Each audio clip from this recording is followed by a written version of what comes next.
रहेको सिक्किमलाई हेर्ने हो भने 1975 सम्म सिक्किम एउटा स्वतन्त्र देश थियो। आजभन्दा 50 वर्ष अगाडि सिक्किम एउटा स्वतन्त्र देश थियो। आज हामी निर्वाचनमा 2082 मा आज नेपालमा निर्वाचन गर्दैछौं। 1974 सालमा सिक्किममा निर्वाचन भयो। भारतमा इन्दिरा गान्धी थिइन्। उनले र मार्फत लेन्डुप दोर्जेलाई त्यहाँको नेता बनाइन्। लेन्डुप दोर्जेको पार्टीले 32 सीट मध्ये 31 सीट जित्यो। त्यो चुनाव जित्नका लागि भारतको र मार्फत उनीहरूले आर्थिक भौतिक सबै किसिमको सहयोग गरेर सिक्किममा लेन्डुप दोर्जे प्रधानमन्त्री भयो। 1974 मा प्रधानमन्त्री भएको लेन्डुप दोर्जेले 1975 मा एउटा सार्वभौम सम्पन्न सिक्किम देशलाई भारतको एउटा प्रान्त बनायो। आज तपाईले प्रश्न गर्नुस्, रातारात यो समाजमा केही नगरेका मान्छे, राति चाहिँ मादक पदार्थमा लट्ठ भएर स्टाटस लेखेको मान्छेलाई रातारात कसरी हिरो बनाइँदैछ?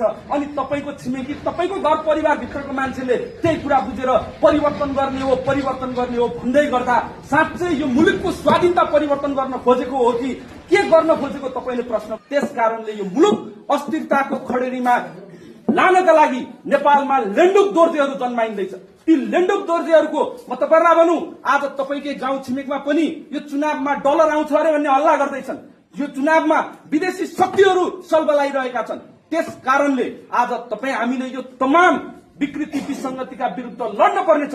यो 82 को चुनावमा हामी चुप लागेर बस्यौं भने, यदि हामीले यही भ्रममा पर्यौं भने, सामाजिक सञ्जालको जंगलमा हामी फस्यौं भने 83-84 तिर वा पछि हाम्रा सन्ततिले हाम्रो पुस्ताले यो देश नजोगाइदिएको कारणले, हाम्रो पुस्ताले यो देशको सार्वभौमिकता नजोगाइदिएको कारणले आज हामी पराधीनतामा छौं। आज सिक्किमको जस्तो हालत भएको छ वा अहिलेको सन्दर्भमा देश विलय हुने कुरा सम्भव नभए पनि हाम्रा परराष्ट्र नीतिहरू, हाम्रा यहाँका प्राकृतिक स्रोत र सम्पदामाथि विदेशीको आक्रमण हुन सक्छ।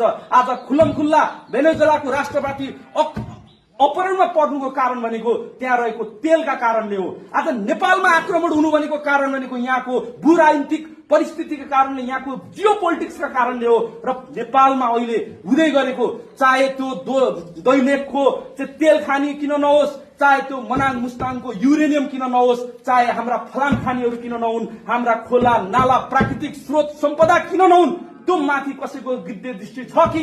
वा विश्व राजनीतिमा आज को पहिलो बन्ने, को दोस्रो बन्ने, अनि कुन देशलाई कहाँ बसेर कहाँ हान्ने, अनि आफ्नो देशलाई कमजोर बनाउन, आफू अनुकूलको नीति बनाउन, कटुपुतली सरकार बनाउने कि नबनाउने किसिमको जुन खेल हुँदैछ, त्यो खेलमा आज मान्छेहरूलाई भ्रमित बनाइँदैछ।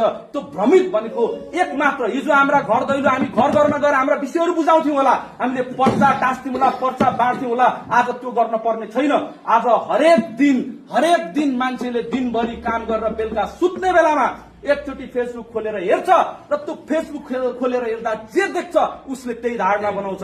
त्यस कारणले आज उनीहरू डलर खर्च गरेर, आज उनीहरू परिचालित रूपमा हामीलाई चाहिँ कमजोर मानसिकता, कमजोर मनोबल बनाउने काम गरिरहेका छन्। तपाईले एउटा राम्रो कुरा लेख्नुभयो भने तल झोले भन्छ, तपाईले एउटा राम्रो कुरा लेख्नुभयो भने पढ्न नसक्ने किसिमको अपशब्द बोल्छ, अनि तपाईले यो कसले लेखेछ भनेर खोलेर हेर्नुभयो भने प्रोफाइल लक हुन्छ, उसको साथी पनि हुँदैन। त्यस कारणले आज हाम्रो भावनामाथि खेल्नका लागि एउटा फ्याक्ट्रीबाट उत्पादन गरेर लाइक कमेन्टहरू जो गरिरहेका छन्, अनि हामी त्यो भुलभुलैयामा परिरहेका छौं। सिक्किम कति खर्चमा कसको प्रयोग गरेर सिक्किमलाई एउटा राज्य बनाइयो भन्ने कुरा भारतले सार्वजनिक गरेको छ। कुनै समयको कालखण्डपछि नेपालमा जेनजी आन्दोलन भनिएको जुन आन्दोलन छ, त्यो आन्दोलन कति खर्चमा कसले गरायो थियो भन्ने कुरा सार्वजनिक हुन्छ। अनि आज हामीलाई झोले भन्ने हाम्रो छिमेकी, हाम्रो साथीहरूले पछुताउनु सिवाय केही पनि हुँदैन। यो देश प्रयोगशाला होइन, यो देश विदेशीहरू लड्ने रणभूमि होइन, यो देश हाम्रो सार्वभौम सम्पन्न देश हो।